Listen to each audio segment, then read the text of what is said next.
गजल देखो भी गजल। अच्छा बुझाता घरे ले जाए डॉक्टर साहब घरे ले जाए कितना अच्छा फूल पिलाया। एगो हम इनका साथ गाना गाने रही। अरे कि तोरा जसमाल रही ता कि ढोलक या झाल का होई।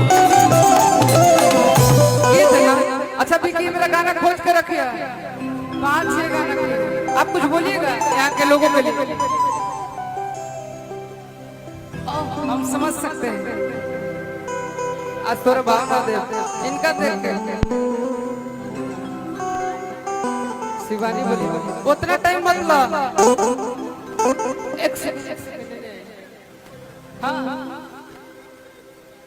ऑडियंस के लिए गाते हैं।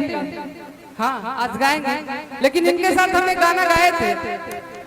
अरे कि तोरा जसमाल रहेगा, लेकिन एमे कुछ गलत मत चलाइए। माल हम रुपया पैसा के कहा कर तो हम ही भैया हमारे जीवन आधा बर्बाद करे में तो हम के हाथ में मुकुला है ना। हाँ बर्बाद करे में ना आबाद करे में। सॉरी गलती हो गई, उल्टा बोला गया। कहे कि पूरा जिला के बाहर रे कि हबे एरिया हमारी रे। अगर यहाँ रह जाऊं छपरा छोड़ के गाजर तब एक बात एकदम एहसास हो जीवन भर कि पूरा बीती जीवन तोरा सासत में कि तरंगदारी मिलल विरासत में टाइम न लागे।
से कोनो बात पूछो बताए के बात कही।